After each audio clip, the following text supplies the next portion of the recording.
ഒരു കാര്യത്തിലും നമുക്കൊരു സേഫ്റ്റി ഒന്നുമില്ല. നമ്മൾ ഉറങ്ങിക്കഴിഞ്ഞാൽ നമ്മളെ മൈൻഡ് കട്ടായി കഴിഞ്ഞാൽ ചിലപ്പോൾ രാവിലെ എണീക്കുമ്പോൾ നമ്മൾ മാത്രമേ ഉണ്ടാവുള്ളൂ, വേറെ ഒന്നും ഉണ്ടാവില്ല. ചിലപ്പോൾ ഇട്ട അണ്ടർവെയർ വരെ അടിച്ചു പറ്റി പോകാനായിട്ട് ഇവിടെ ഇഷ്ടംപോലെ ആൾക്കാരുണ്ടാവും. സേലം പോലെ തന്നെ ഒരുപാട് ഫെമിലിയർ ആയിട്ടുള്ള ഉഡായിപ്പ് പരിപാടികൾക്ക് ഫെമിലിയർ ആയിട്ടുള്ള ഒരു സ്ഥലമാണ് ദിണ്ടിക്കൽ ബസ് സ്റ്റാൻഡിൻ്റെ ഓപ്പോസിറ്റ്. പട്ടിയൊക്കെ കൊടുക്കുന്നുണ്ട്. റോങ് അന്തരീക്ഷം. 10 രൂപ തരുമോ എന്നൊക്കെ ചോദിക്കേണ്ട ഒരു മര്യാദ അല്ലേ? ഭിക്ഷാടനമാണെന്നുണ്ടെങ്കിലും. ദിണ്ടിക്ക റെയിൽവേ സ്റ്റേഷൻ കല്യാണ വീട് ഉള്ളുണ്ടല്ലേ, വലിയൊരു മാലകളൊക്കെ തൂക്കിയിട്ട് എന്തോ ഒരു ഫംഗ്ഷൻ നടക്കണ പോലെയൊക്കെ. 11 മണിക്ക് ശേഷം കട വെച്ച് കഴിഞ്ഞാൽ ആ ഒരു സൗണ്ട് കേൾക്കുന്നുണ്ടോ? ബാക്കിൽ പോലീസുകാരുണ്ട് കേട്ടോ. വിശപ്പ് എന്നൊക്കെ പറഞ്ഞു കഴിഞ്ഞാൽ ഒരു ആനനെ തിന്നാനുള്ള വിശപ്പ് എന്നൊക്കെ പറയില്ലേ, അവിടെ നിന്ന് ആ ദോശയുടെ ആവിങ്ങനെ പറക്കണുണ്ടോ, അതെനിക്കുള്ള ദോശയാണ്. പോലുള്ളൊരു ബെഞ്ചിൽ ബാഗൊക്കെ വെച്ചിട്ട് നൈസായിട്ട് ഇവിടെ അങ്ങനെ കിടക്കാൻ പോവാണ് കേട്ടോ. ഞാൻ ഇവിടുന്ന് പോകുന്നത് ഒരു ഡിഫറെൻ്റ് ആയിട്ടുള്ള റൂട്ടാണ് എന്നെ സംബന്ധിച്ചിടത്തോളം. ഓരോ യാത്രകളും ഓരോ സഞ്ചാരികൾക്ക് വ്യത്യസ്തമായ അനുഭവങ്ങളും അനുഭൂതികളുമാണ് സമ്മാനിക്കുന്നത്. അങ്ങനെ നമ്മൾ മേഘമല എന്ന സ്വർഗത്തിൽ നിന്ന് വിടവാങ്ങിക്കൊണ്ട് നമ്മുടെ യാത്ര തിരിക്കുകയാണ്.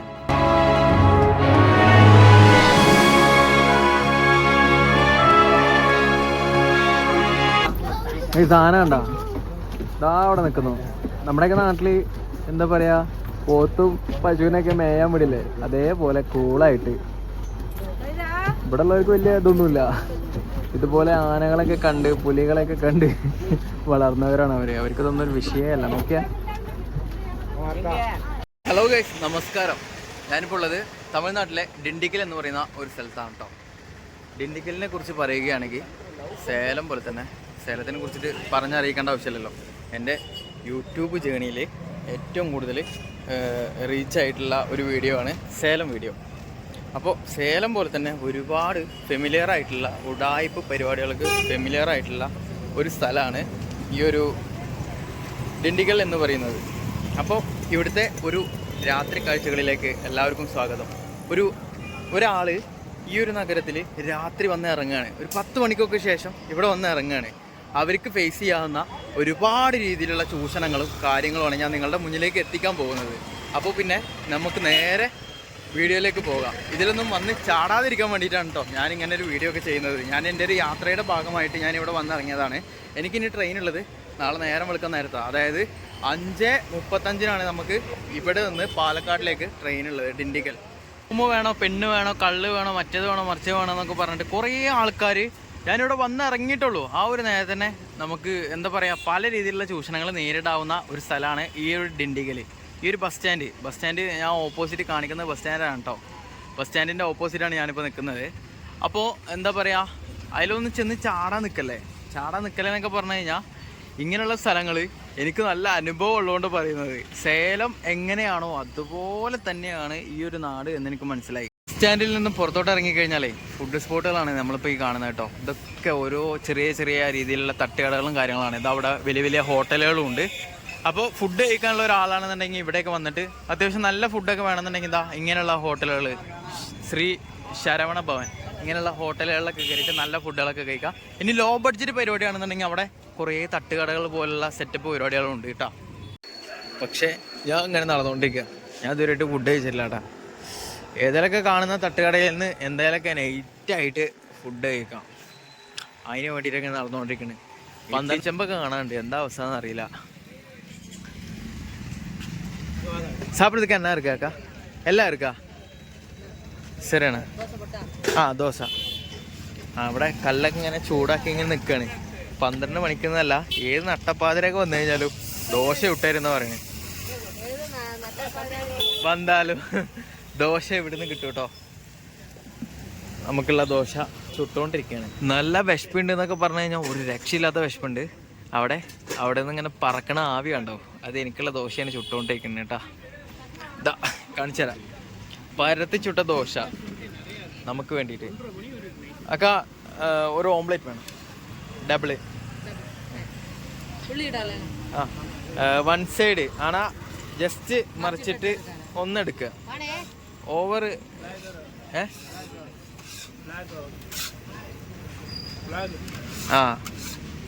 അതാണ് എന്തൊക്കെയാണ് പറയണ്ടേ, എനിക്ക് മനസ്സിലാവണില്ല കേട്ടാ. അപ്പോൾ നമ്മളൊരു ഡബിൾ ഓംലേറ്റും ഒരു ദോശയും പറഞ്ഞിട്ടുണ്ട്. സാമ്പാർ ചട്നിയൊക്കെ കിട്ടും, അടിപൊളിയായിരിക്കും. എന്തായാലും നല്ല വിശപ്പുണ്ട്, കഴിക്കാം. അത് അവിടെയൊക്കെ ഫുഡ് സ്പോട്ടുകൾ ഇഷ്ടംപോലെ ഉണ്ട് കേട്ടോ.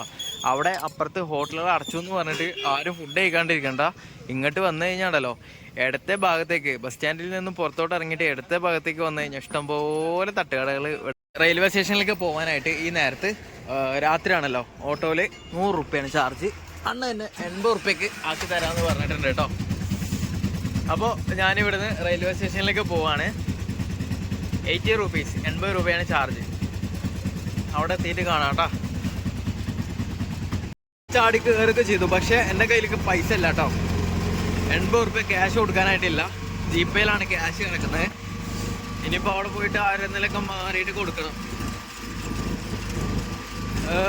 1.5 കിലോമീറ്ററാണ് ഇവിടെ നിന്ന്, 1.5 കിലോമീറ്ററാണ് ഇവിടുന്ന് റെയിൽവേ സ്റ്റേഷനിലേക്ക് വരുന്നത്.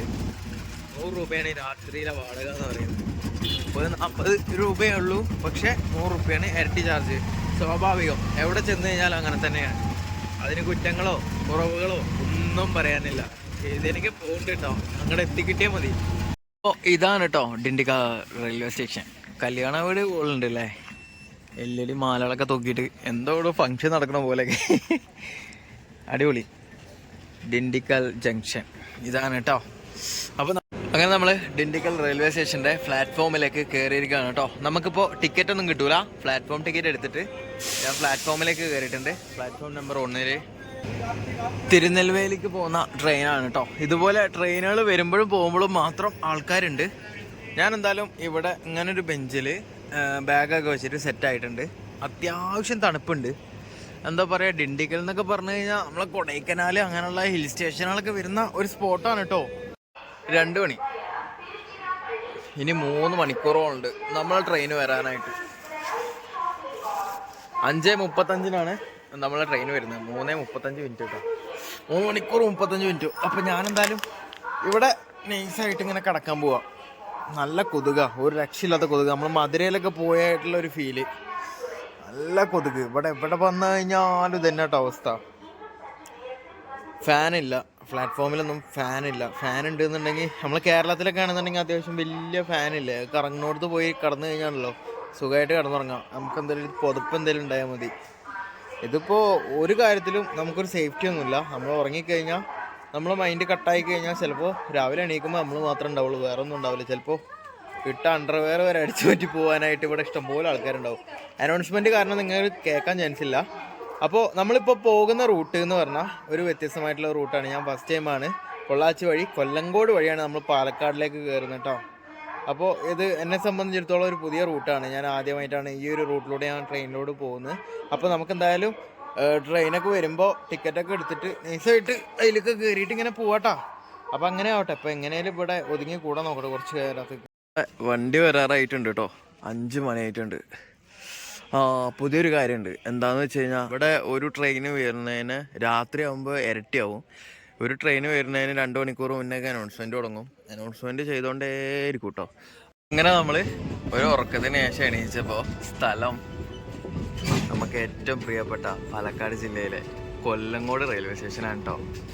അതായത് എന്താ പറയുക, ഒരുപാട് സിനിമകളൊക്കെ ഷൂട്ട് ചെയ്തിട്ടുള്ള പഴയൊരു ലൊക്കേഷനാണ് ഈ ഒരു റെയിൽവേ സ്റ്റേഷൻ. ഈ ഒരു റെയിൽവേ സ്റ്റേഷന് ഒരുപാട് പ്രത്യേകതകളുണ്ട്. ഒരുപാട് റീൽസുകളൊക്കെ നിങ്ങൾ കണ്ടിട്ടില്ലേ, ഒരുപാട് സോങ്ങുകളും അങ്ങനെ ഒരുപാട് സിനിമകളിലൊക്കെ ഉള്ള ഒരു സ്പോട്ടാണ് ഈ ഒരു റെയിൽവേ സ്റ്റേഷൻ. ഇതിലൂടെ അങ്ങനെ അധികം പാസ് ചെയ്യൊന്നുമില്ല. ഒരു മയിൽ കണ്ടോ, നല്ല രസമുണ്ട് കേട്ടോ. അവിടെ നോക്കിയാ മയിൽ നിൽക്കണുണ്ടോ, നല്ല പീലുള്ള മയിൽ. What A beautiful. അപ്പോൾ ഇതാണ് മക്കളെ കൊല്ലങ്കോട് റെയിൽവേ സ്റ്റേഷൻ. ഇത് ഈ പൊള്ളാച്ചിയിൽ നിന്ന് വരുന്ന ട്രെയിനുകൾ മാത്രമാണ് ഈ വഴി പാസ് ചെയ്യാറ് കേട്ടോ. പാലക്കാടിൻ്റെ ബാക്ക്ഗ്രൗണ്ടിൽ പാലക്കാടിൻ്റെ മനോഹരമായിട്ടുള്ള ഒരു തനതായിട്ടുള്ള ബ്യൂട്ടി. അവിടെ മയിൽ പീലി വിടർത്തുന്നുണ്ട്. നമ്മൾ പാലക്കാട് ടൗൺ റെയിൽവേ സ്റ്റേഷനിൽ നിന്ന് പുറത്തോട്ട് വന്നിരിക്കുകയാണ് കേട്ടോ. ഇനി ഇവിടെ നിന്ന് നമുക്ക് നാട്ടിലേക്ക് പോകാനുള്ള ബസ് കാര്യങ്ങളൊക്കെ കിട്ടും. അപ്പോൾ ഈ ഒരു യാത്ര ഞാനിവിടെ വെച്ചിട്ട് അവസാനിക്കുകയാണ്. ഷൊർണൂർ റെയിൽവേ സ്റ്റേഷനിൽ നിന്നും തുടങ്ങിയ ഒരു യാത്രയായിരുന്നു. ഞാൻ തുടങ്ങുമ്പോൾ അങ്ങനെ വീഡിയോ ഒന്നും എടുത്തിട്ടുണ്ടായിരുന്നില്ല. കാരണം എല്ലാ ദിവസവും എല്ലാ യാത്രയിലും തുടങ്ങുന്നത് ഷൊർണൂർ റെയിൽവേ സ്റ്റേഷനിൽ നിന്നാണ്. അതുകൊണ്ട് തന്നെ ഇപ്രാവശ്യം വീഡിയോ ഒന്നും എടുത്തിട്ടുണ്ടായിരുന്നില്ല. നമ്മൾ ഷൂട്ട് തുടങ്ങിയത് ആലുവയിലെത്തിയിട്ടാണ് കേട്ടോ. അവിടെ നിന്ന് ട്രെയിനിൽ പോയിട്ട് ആലുവയിൽ അവിടെ നിന്ന് ബസ്സിലാണ് കുമളിക്ക് പോയത്. കുമളിയിൽ നിന്നും ഗവി വഴി വീണ്ടും കുമളിക്ക് വന്ന് ചിന്നമന്നൂരിലേക്ക് എത്തി. അവിടെ നിന്നും മേഘമലയൊക്കെ കണ്ട് ഡിണ്ടിക്കൽ പോയി. ഡിണ്ടിക്കലിൽ നിന്നും ഇന്നലെ ഇതാ പാലക്കാടിലേക്ക് ട്രെയിൻ കയറി. അവിടെ നിന്നും ഇനി നാട്ടിലേക്ക് തിരിച്ചു പിടിക്കാൻ പോവാണ്. 3 നൈറ്റും ഇന്നത്തെയും കൂടി കൂട്ടിക്കഴിഞ്ഞാൽ 3 പകലും. യാത്ര എക്സ്പെൻസ് എന്ന് പറയുന്നത് വലിയ പൈസ ഒന്നും ആയിട്ടില്ല കേട്ടോ. എന്താ പറയുക, അതിൻ്റെ ഇടയിൽ ഞാൻ സ്റ്റേ അടിക്കുക എന്ന് പറഞ്ഞ ഒറ്റ സ്ഥലത്തെ ഞാൻ സ്റ്റേ അടിച്ചിട്ടുള്ളൂ. അത് 350 റുപ്യക്ക് ലോ ബഡ്ജറ്റ് പരിപാടിക്ക് കിട്ടി. പിന്നെ ഫുഡിൻ്റെ കേസ് പറയുകയാണെന്നുണ്ടെങ്കിൽ ഇന്നലെയൊക്കെ ഞാൻ ഒറ്റ നേരം നന്നായിട്ട് ഫുഡ് കഴിച്ചിട്ടുള്ളൂ. അല്ലാണ്ട് ഞാൻ ഈ ചായ സ്നാക്സൊക്കെ കഴിക്കുക എന്നല്ലാതെ വലിയ രീതിയിലുള്ള ഫുഡ് കാര്യങ്ങളൊന്നും കഴിച്ചിട്ടില്ല. അപ്പോൾ ഫുഡിൻ്റെ എക്സ്പെൻസൊക്കെ എനിക്ക് മാക്സിമം ചുരുക്കാൻ പറ്റിയിട്ടുണ്ട്. അപ്പോൾ ബഡ്ജറ്റ് ഞാനൊന്ന് നോക്കിയിട്ട് ഞാൻ കറക്റ്റാക്കിയിട്ട് ഞാൻ പറഞ്ഞു തരാം കേട്ടോ. അല്ലെങ്കിൽ ഞാനിവിടെ കമൻറ്റിൽ പിൻ ചെയ്ത് വെക്കുക, എന്തെങ്കിലുമൊക്കെ ചെയ്യാം. അപ്പോൾ അങ്ങനെയൊക്കെയാണ് കാര്യങ്ങൾ. നമ്മൾ പോവുകയാണ്, യാത്ര ഇവിടെ വച്ച് അവസാനിക്കുകയാണ്. ഓരോ യാത്രകളും ഓരോ മനോഹരമായിട്ടുള്ള അനുഭവങ്ങളും അനുഭൂതികളൊക്കെയാണ് എനിക്ക് പകർന്നു തരുന്നത്. ഓരോ അറിവുകൾ, ഇതുവരെ അറിയാത്ത കുറേ കാര്യങ്ങൾ, കാണാത്ത കുറേ സ്ഥലങ്ങൾ കണ്ടു, അറിയാനുള്ളതൊക്കെ അറിഞ്ഞു. അപ്പോൾ പിന്നെ മറ്റൊരു വീഡിയോ ആയിട്ട് കാണുന്നവരേക്ക് തൽക്കാലത്തേക്ക് വിട പറയുന്നു.